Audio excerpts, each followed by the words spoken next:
I just got done reading a book called Subtraction. I'm not necessarily suggesting you all go read it, but the gist of the book was that humans naturally add things. We think the more we add, the better.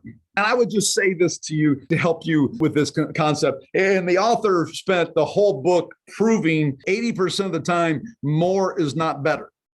But let me ask you guys, if you have a basement, is it better to have more crap in there? If you have a closet, is it better to have more crap in there? If you have a car, is it better to have more crap in there? The gist of the book is, as human beings, we think a little bit more would be better. We add things to our house, it'll be better. We add things to our relationships, it'll be better. We add things to our schedule, it'll be better. We think more is better. If you read this book, it'll tell you what you probably already know. Maybe you need reminded. More isn't better. In fact, it makes it worse most of the time.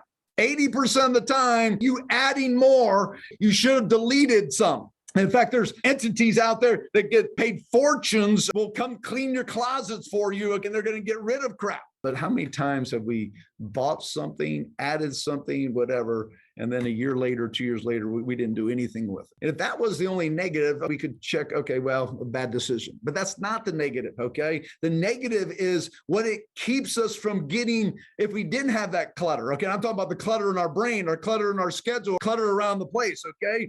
Uncluttered and focus is the main thing. I told you before a million times, I think, paraphrasing Warren Buffett, eighth wealthiest person on the planet. He said the difference between successful people, which I categorize as upper middle income, and really successful people, which I categorize as wealthy, is that really successful people say no to almost everything. And I would call really successful people not only financially, but marriage. You want to have a great, successful marriage, unclutter it. Okay. You want to have a great relationship with your kids, unclutter it. More is not better. See, I'm going to just challenge everybody. If you put down on paper what happiness is to you, not fun, nothing wrong with fun, but fun is fleeting. Once you've had it, it's done.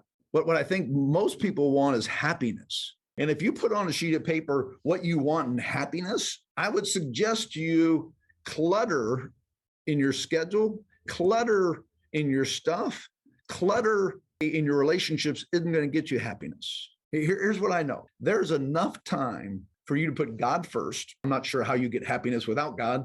Your family second. Not sure why you would want happiness without your family. I'm of the age where I realized, you know what brings me happiness is my relationships, not my clutter. I've bought more than probably most of you. I've owned more homes. I've owned more vacation homes. I've drove the fanciest cars. I've vacationed all over the world. You say, hey, this is what I need for happiness. I pretty good chance I've done it. And I'm saying these are the things that are going to make you happy. You could probably throw in there freedom of time, because it's hard to have a great relationship with God. It's hard to have a great relationship with your family. It's hard to all that without freedom of time. You do those three things, everything else is just clutter. I'm not saying that all the clutter is bad. I'm saying the constant quest to add things to your schedule, add things to your relationship, add things to your garage, your house, and so on. That constant thing is taking away from your happiness. It's keeping you from the very thing you want. These are your glory days. You need to have a sense of urgency. It won't be like we'll still grow as a company. But we will not have the momentum we have now. Momentum is fleeting. No one gets momentum forever. These are your glory days. You might not realize it, but these are your glory days. These are the times you'll look back at with the most pride. No one wants to be given anything. You don't feel great about that. No one wants it to be easy. We do in the moment. But when you look back at it, you're not going to say, man, I'm so proud of what I just slid down the slide and there I was. How you see yourself, the pride you have in yourself, the sense of accomplishment comes from the turmoil, comes from the struggle. Those of you that have relationships, it's in the struggle that you lock arms. It's in the struggle that you build the relationship iron tight. When everyone else got tired, when everyone else got distracted, when everyone else got fearful, when everyone else got complacent, you persevered. You're the victor. There'll be haters, there'll be doubters, there'll be non-believers, okay? And then there'll be you proving them that they're wrong. That's the magic.